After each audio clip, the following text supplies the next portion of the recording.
You won't believe what 10 bucks just bought me. A portal straight to the early 2000s. This old school 40-inch beast still smells like dial-up internet and burn the city. The kind of screen that's what you grow up playing Minecraft during class and bringing the matrix on the friendly DVD. It's clunky, heavy, and loud as a jet engine. But man, this thing is pure history. Today, we bring it back to life, one pixel at a time. Alright, enough talking. Time for a real test. Let's plug this baby in. Power cable, VGA, and a little bit of prayer. This screen be hibernating for what? 10 years? So, this 50-50 chance either light up or explode in my face. I got my trusty H81 set up with a legendary Platinum G3240s ready to roll. Let's see if the Accent Beast still has some pixel left in it. No way! It's actually work! I can't believe it! This Accent monitor just woke up like it's 2000 again. Man, I was ready for firework or smoke, but nope. She's still alive and kicking. Honestly, that's a relief. Cause if I dropped the 10 bucks on a glorified paperweight, I might throw this thing out the window. Anyways, before we fire up some classic games, let's take a closer look at this beautiful fossil. This build, the designs, and what made it such a legend back in the day. So, this relic right here was built by Samsung somewhere between the late 90s and early 2000s. Back then, it came in models like 415ND, 415V, and 515S. The kinds of monitor you will find in every cubicle and home office across the planet. If you're under 24, you better show some respect. This thing basically your older brothers. Beneath that fake gray plastic shell like the beating heart of the late 20th century text, the Samsung Sync Master 450ND. And let me tell you, back in the day, this was the dream setup for every office warrior and 9 to 10 legend from the Windows XP era. It's got a 40-inch screen. The actual viewing area is more like 30-inch. Because the bezel? Yeah, they are thicker than a medieval castle wall. We are taking the 1022x 768 resolutions, just enough to open a Word document and run the game like 3 hours without breaking a sweat. And technically, it can hit the 168Hz, but I don't expect the modern 144Hz smoothness. This thing curves like a moon. And by the time your eye adjusts, your neck already begging for mercy. Unlike today's Slick, the LCD or the OLED, this picture is pure CRT. That's cataract rate 2 for anyone who skipped the tech history class.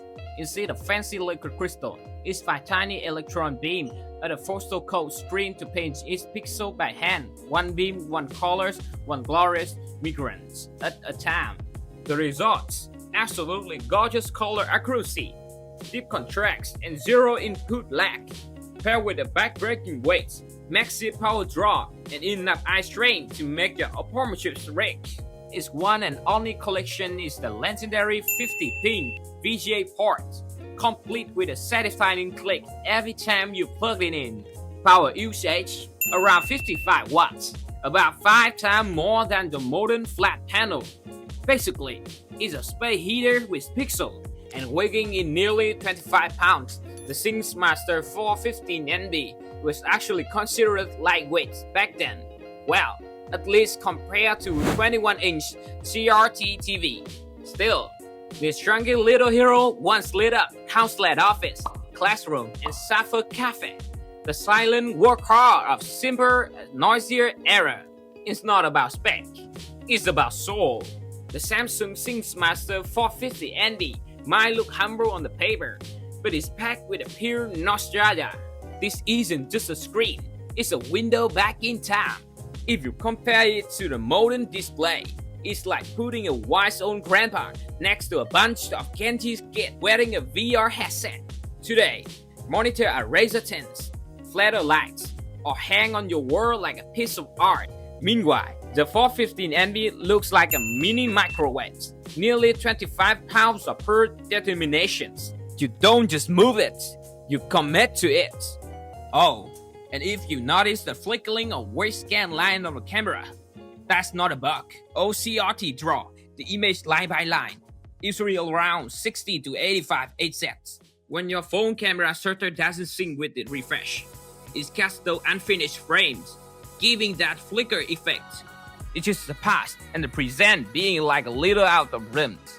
Alright, nostalgia mode out. Let's try out some classic and maybe a few modern titles too, and see what his vintage legend can really do. Playing Contra in his own Samsung Sync Master 450 NB CRT isn't just gaming, it's survival mode, baby. Every drum, every bullet, every missile dodge make the whole screen swivel like it's cheering you on. Come on, soldiers, you got this. The color aren't vibrant like the modern LEDs. Instead, they got warm, fuzzy VHS vibes, like you're watching a childhood through static. And the sound, that's faint, redly speaker bursts as the things raw, grippy tensions. Every explosion hits your chest like a real thing. Playing Contra here isn't about winnings, it's about time travel. It's about reliving the afternoon when losing a life means yelling for that scared cheat code. Up, up, down, down, left, right, BA. On this dusty old screen, I'm not just fighting aliens, I'm fighting nostalgia itself, one flickering pixel at a time. Playing Pikachu on the old Samsung Sync Master 450 ND CRT is pure, simple fun. The image a little soft, the color lane a bit of yellow, but those tiny Pikachu still pop on the screens. Bright, cute, and full of life. Every time you match a pair, the screen gives these little flickers, like I'm saying, nice job, keep going. No fancy resolutions, no crazy refresh rates, just a mouse, a steady hand, and that quiet focus that somehow pulls you for hours. It's the kind of simple happiness you don't get from the ultra-wide 4K monitors. Just you, the click of the mouse, and a game that never needs the RGB to be fun. Playing Valorant on this Accent CRT is, well, equal part fascinating and terrifying. First off, just getting the PC to recognize the VGA port feels like an engineering miracle. When the game finally launched, it looked like Windows XP had tried to run an eSport tournament. Everything felt a little compressed, a little off. The visuals are soft, the color washed out, and sometimes the enemy just land into the gray sky. So, when you meet a shot, it's not your aim, it's the era fault. Every flick feels like muscle memory and more like a prayer to the gaming gods. But honestly, landing a kill on this old beast is still different. There's something hilarious and strangely satisfying about fragging someone in 2025 on a monitor that's probably the last display Minesweeper.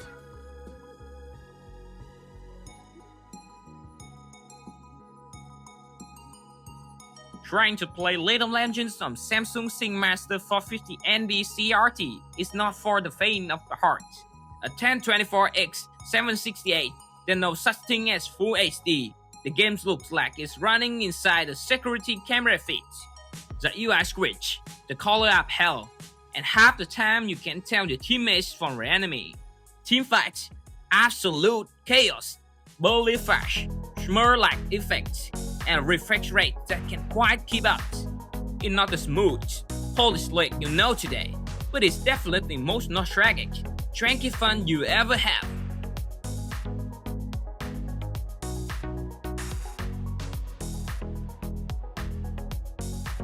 So yeah, testing this old Samsung Sync Master 450 NBs was a wild ride through trams. Heavy, blurry, and absolutely full of charm. It reminds me how far the tech has come and how fun to look it back. If you enjoyed this little trip to the past, hit like, subscribe, and stay tuned for more retro tech adventures.